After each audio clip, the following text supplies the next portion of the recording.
Journey of ideas میں خوش آمدید. میں ہوں آپ کا ہوسٹ پرویز.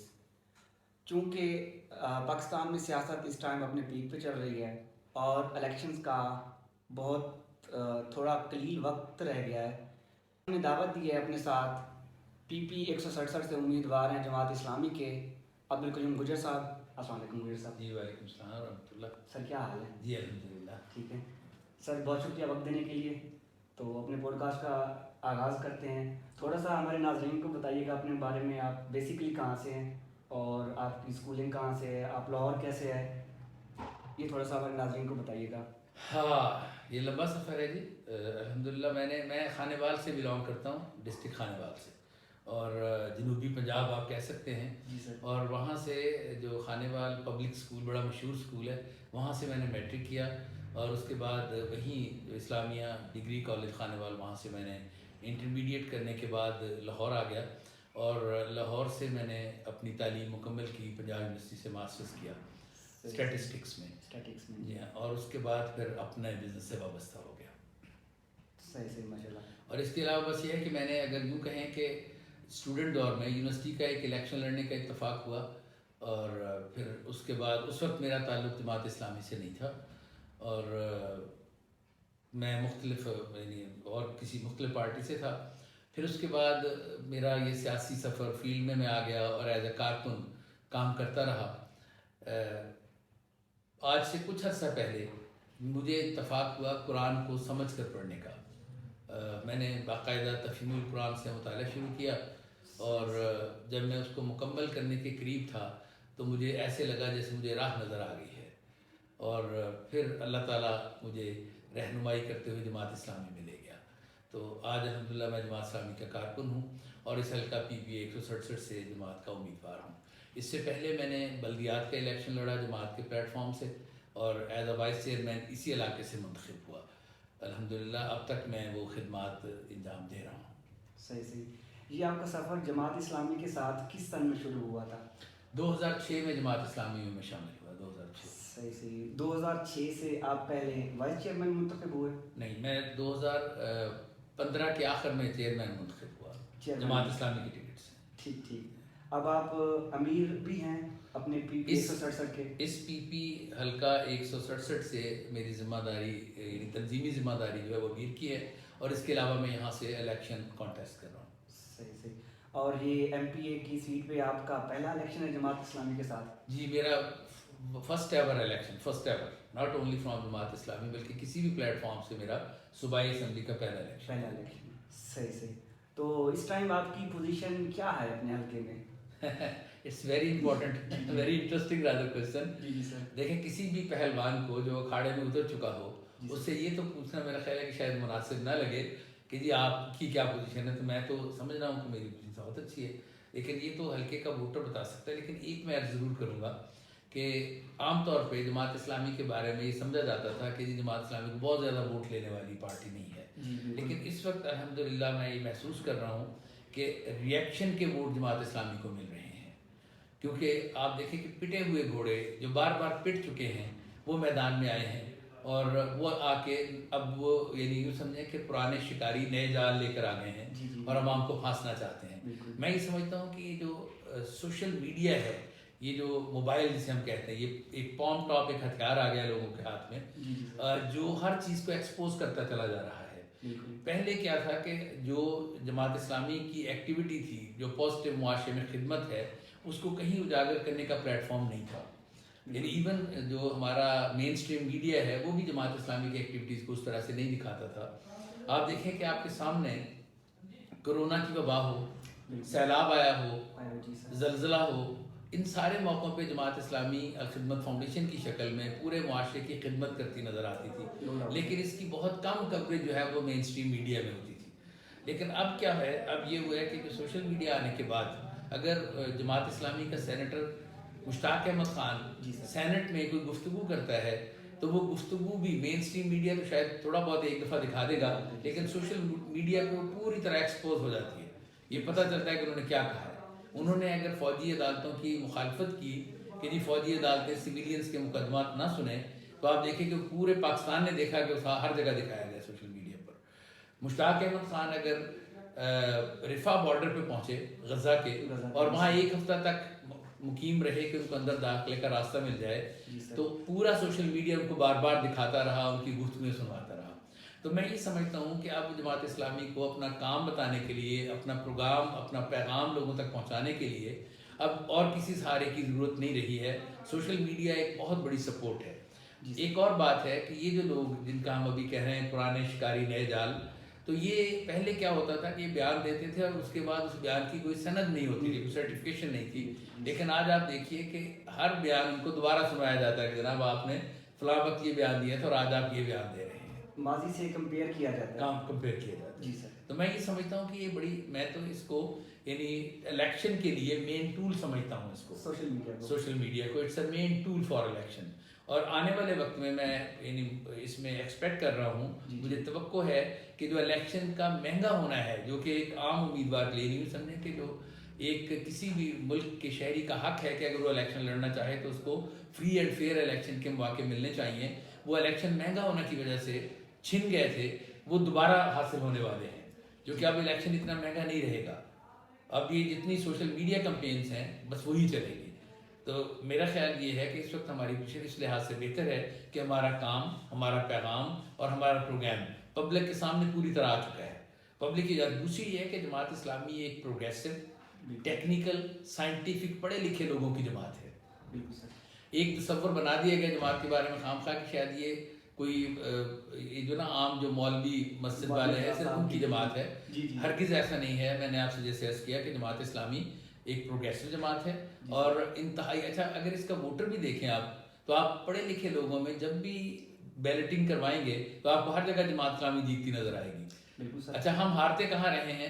جہاں دیہاتی علاقوں میں، جہاں ان پڑھ ہے، جہاں لوگوں تک ابلاغ نہیں ہے، جہاں تک علم کی روشنی نہیں پہنچی، وہاں ہم ہار رہے تھے. تو میں یہ سمجھتا ہوں کہ اب یہ جو ابلاغ ہے یہ بھی میڈیا کے آنے سے، سوشل میڈیا کے آنے سے یہ کور ہو گیا. صحیح صحیح. سر آپ نے یہاں پہ دو باتیں کہی. ایک تو آپ نے کہا کہ میڈیا ہمیں کوریج نہیں دیتا تھا، جو کہ ہمارا روایتی میڈیا تھا، ٹھیک ہے.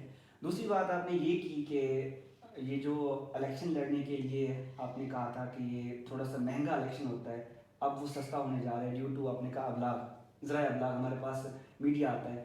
پہلے مجھے یہ آپ کلیئرفائی کر دیں، وہ جو روایتی میڈیا آپ کو کوریج نہیں دیتا تھا وہ کیوں نہیں دیتا تھا؟ اس کی کوئی وجہ خاص؟ اچھا، بڑی یہ شاید نا لانگ وے بیک ہمیں ایک لمبی کہانی ہوگی، لیکن بنیادی طور پہ یہ ہے کہ ہم ان کو بارے میں نہیں ہیں. اچھا، میڈیا اس کو ابلاغ اس کا کرتا ہے، اس کو کوریج دیتا ہے جو ان کو پیسہ لگاتا ہے. اور یاد رکھیے کہ لوگوں نے سیاست کو تجارت بنا دیا ہے. اس وقت بھی جو پارٹیاں میدان میں ہیں، آپ دیکھ لیجئے کہ نون لیگ ہے، وہ 3 دفعہ پرائم منسٹرشپ انجوائے کر، بلکہ 4 دفعہ وہ پرائم منسٹرشپ انجوائے کر چکی ہے. اور اس کے علاوہ کچھ 6-7 دفعہ وہ ملک کے سب سے بڑے صوبے کے چیف منسٹر رہ چکے ہیں نون لیگ والے. اور اس کے آپ دیکھیں کہ آج وہ کہہ رہے ہیں ہم ملک اور قوم کو ٹھیک کرنے نکلے ہیں. دیکھیں، چیز ٹھیک اس کو کیا جاتا ہے جو چیز خراب ہو چکی ہو.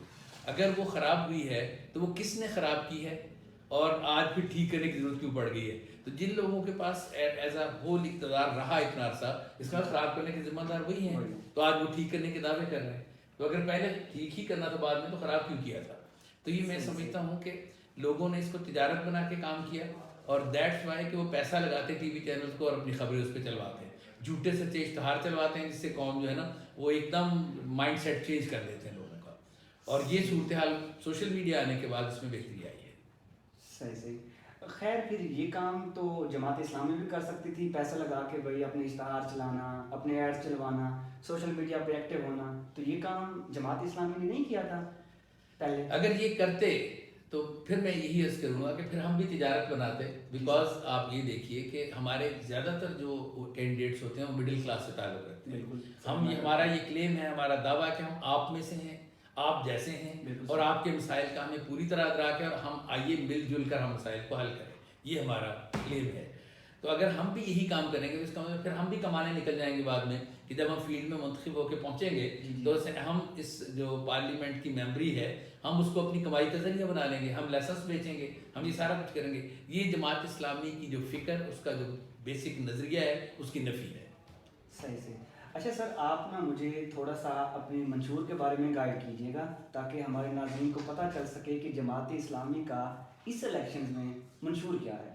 دیکھیے، پہلی بات تو ایک ہے جو پری سیٹ منشور ہے، میں آپ کو یہ پورا اپنا منشور جو ہے وہ پیش کر سکتا ہوں. جی سر. یہ مکمل منشور ہمارا جماعت کا موجود ہے.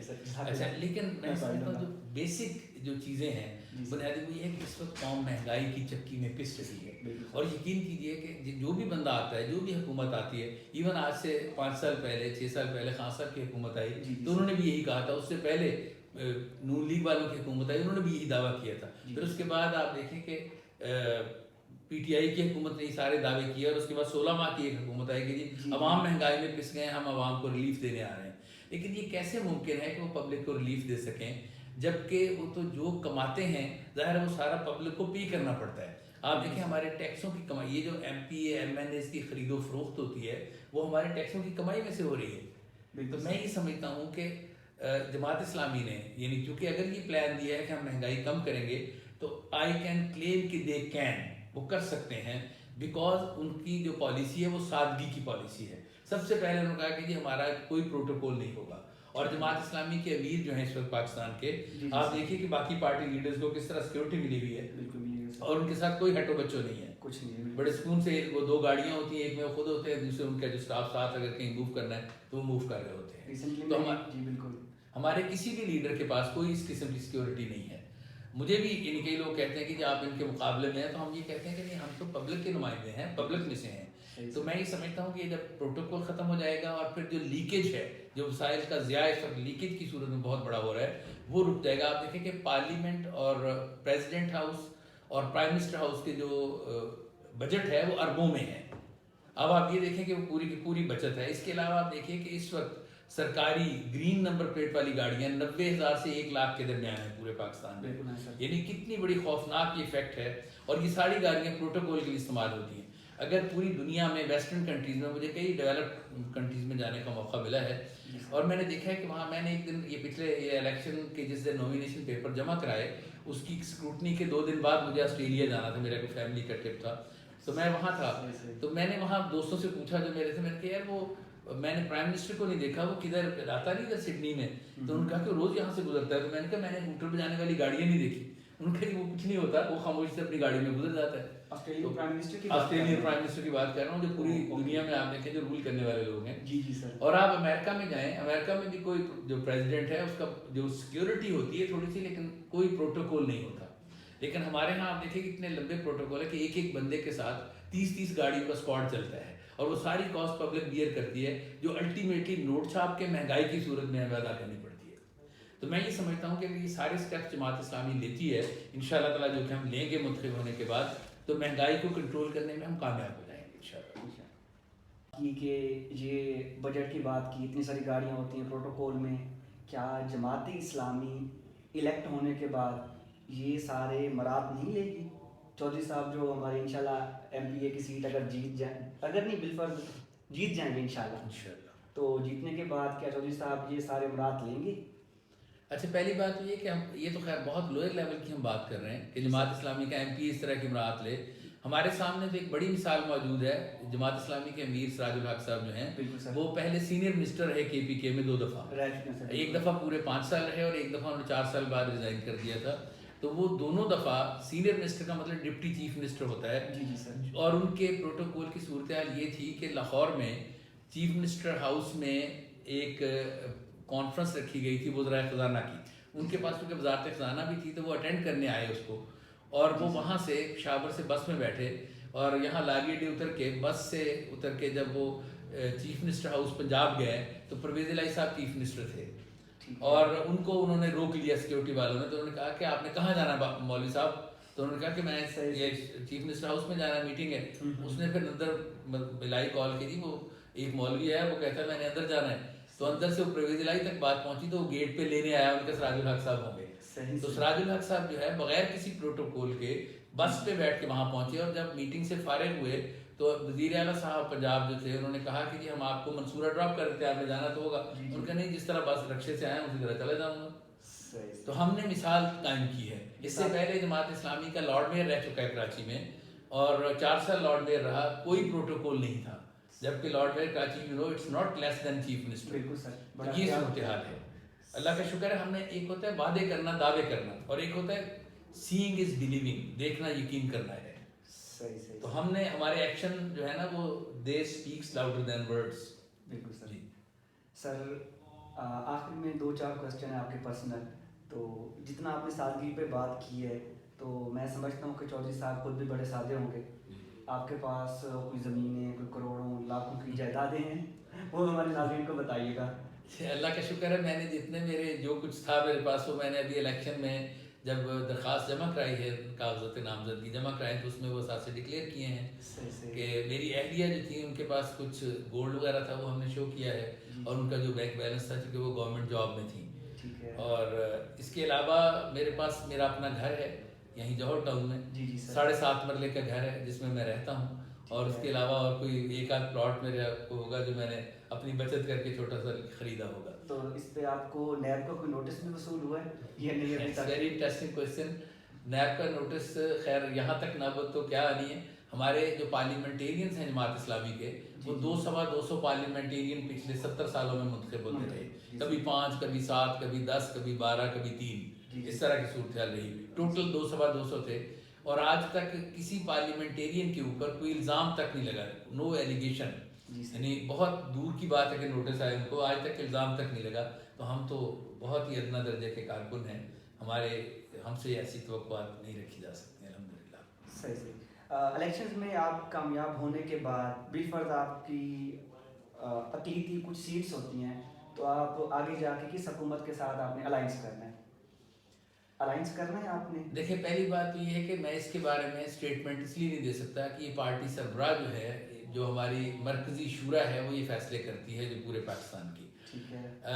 اس میں کوئی ہم کٹ نہیں لگا سکتے، لیکن یوں کہیں کہ جو الیکشن ہے وہ جماعت اسلامی اپنے جھنڈے اپنے نشان پر لڑ رہی ہے، اور جو اس کا ووٹ ہے صرف وہی ووٹ سیکیور کر رہی ہے، وہ کسی پارٹی کے ساتھ کسی الائنس کا حصہ نہیں بن رہی. الیکشن کے بعد صورتحال کیا بنتی ہے؟ ہم تو یہ ایکسپیکٹ کر رہے ہیں کہ ہم انشاءاللہ خود حکومت بنانے کی پوزیشن میں آئیں گے. اللہ تعالیٰ بہتر کرے گا. لیکن ادروائز اگر جو بھی صورتحال ہوگی، جتنا مینڈیٹ ہمیں پبلک نے دیا اس مینڈیٹ کے مطابق انشاءاللہ جماعت اسلامی کی لیڈرشپ فیصلہ کرے گی انشاءاللہ. آپ کے حلقے میں PP 167 میں تو آپ کا زیادہ جو میں کہہ سکتا ہوں مقابلہ کس کے ساتھ ہے؟ وہ PTI کا امیدوار ہے، پیپلز پارٹی کا ہے، مسلم لیگ نون نواز نون کا ہے. تو آپ ان میں سے کس کو کہیں کہ بھائی اس کے ساتھ میرا مقابلہ زیادہ ہے؟ دیکھیں جی اس وقت اگر دیکھا جائے نا، یہ بہت بڑا المیہ ہے جو آپ نے ایک بات کھولی ہے. جی سر. کہ PTI کے ساتھ تو ویسے ہی میں سمجھتا ہوں بہت بڑی زیادتی ہوئی ہے. جی سر. میں تو اس کا بہت بڑا نقاد ہوں. وہ فیصلہ عدلیہ کا ہو، وہ کسی کا بھی ہے، بلا شبہ عدلیہ کے فیصلے پاپولر بھی ہوتے ہیں اور ان پاپولر بھی ہوتے ہیں. یہ میں سمجھتا ہوں کہ موسٹ ان پاپولر ڈیسیژن ہے جو PTI کے بارے میں ہوا، کہ ان کو انتخابی نشان نہیں دیا گیا اور ایز اے پارٹی ان کو الیکشن میں کانٹیسٹ نہیں کرنے دیا جا رہا. یہ یوں ہے جیسے آپ کسی پہلوان کو رنگ میں تو اتار دیں لیکن اس کے دونوں بازو دونوں ہاتھ باندھ دیں اور دونوں ٹانگیں باندھ دیں اور پھر اکھاڑے میں اتاریں. تو میں اس کی بالکل شدید مذمت کرتا ہوں.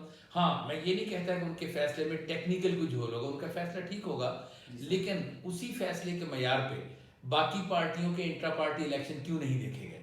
میں آپ کو اس چینل کی وساطت سے عرض کروں گا، میں یہ سمجھتا ہوں کہ باقی پارٹیوں نے کو دودھ دھلے تو نہیں تھے.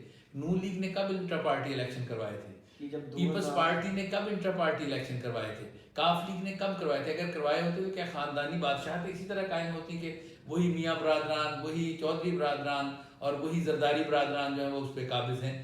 تو میں یہ سمجھتا ہوں کہ یہ اس معیار پہ ساری پارٹیوں کو پرکھا جانا چاہیے تھا اور پھر اس کے بعد فیصلہ ہوتا. تو میں یہ سمجھتا ہوں کہ سارے اپنے اپنے نشانوں سے محروم ہو جاتے.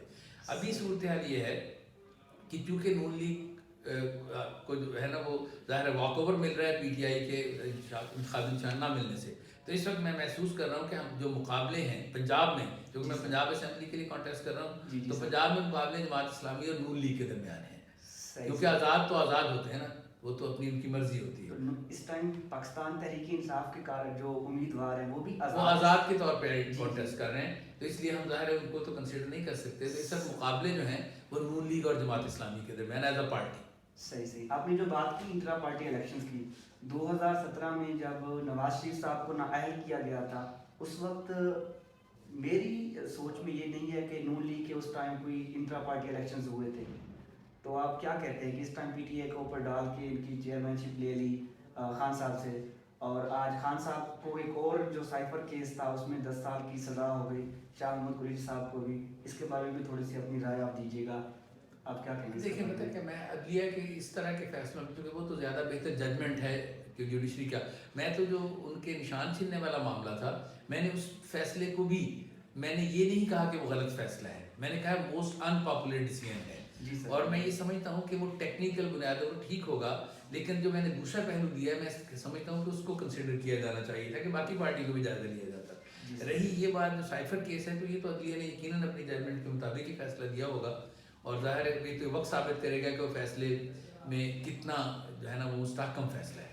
پیچھے سے کیا میرا آخری سوال آپ سے یہ ہوگا کہ آپ نے بڑا اچھا ورک کیا ہے، بڑی اچھی کیمپین چلائی ہے اپنے حلقے میں، تو آپ اس ٹائم یوتھ کو میرے پلیٹ فارم سے کیا پیغام دینا چاہتے ہیں؟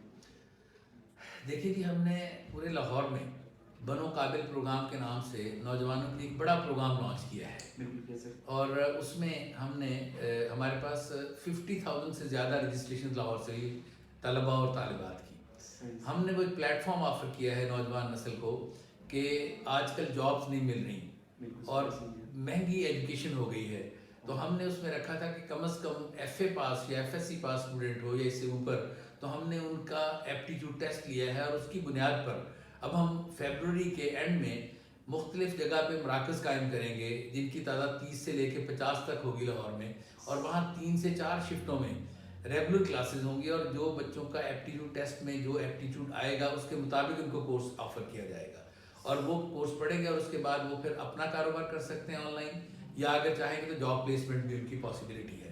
یہ تجربہ جماعت اسلامی کراچی میں کر چکی ہے، تو میں نوجوانوں کو یہ پیغام دوں گا کہ وہ آئیں اور جماعت اسلامی کی کور ٹیم کا حصہ بنیں، اور یہ دیکھ لیں کہ آپ کے لیے نہ تو کسی اقتدار والوں نے سوچا ہے اور نہ کوئی اور کسی ایجنسی نے سوچا ہے. اگر آپ کے لیے کام کیا گیا ہے تو وہ جماعت اسلامی کے پلیٹ فارم اور خدمت کے پلیٹ فارم سے کام کیا گیا ہے، تو وہ آئیں اور ہمارے دست و بازو بنیں. اور ابھی جو تازہ الیکشن ہے اس سلسلے میں عرض کروں گا کہ اس وقت جو ایٹ لارج ووٹر ہے، میں عمران خان صاحب کے ووٹر کو بھی یہ کہوں گا کہ آپ اگر آزاد کو ووٹ دیں گے تو آپ سمجھیں آپ اپنا ووٹ اس لحاظ سے ضائع کر دیں گے کہ وہ ووٹ الٹیمیٹلی زرداری یا نواز شریف کی جیب میں چلا جائے گا، کیونکہ وہ ان کو خرید لیں گے آزادوں کو یا پریشر کے ساتھ لے جائیں گے. اس کی بجائے میں عرض کروں گا کہ آپ اپنا ووٹ جو ہے وہ جماعت اسلامی کے حق میں استعمال کریں، تاکہ یہ جو پرانے شکاری نیا جال لے کے ان کا راستہ روکا جا سکے. ایک چھوٹا سا سوال، الخدمت کو میرے جیسا بندہ بھی جوائن کر سکتا ہے سر؟ یہ بتائیے ذرا. We welcome to all youth کہ جی آئیں اور ہمارے رضاکار بنیں، کام کرنے والے بنیں، ہمارے لیڈر بنیں. ہم تو لیڈر پیدا کر رہے ہیں. صحیح. اس کا کوئی اسپیشل پروسیجر ہے جوائن کرنے کا؟ بس یہ کہ آپ الخدمت کے دفتر جائیں اور جا کے ان کو کہیں کہ میں ایز اے والنٹیئر کام کرنا چاہتا ہوں. They will engage you. Thank you so much Chaudhry صاحب، ہمیں وقت بہت شکریہ. جزاک اللہ. انشاءاللہ آپ سے ملاقات ہوتی ہے. بہت شکریہ. Very nice.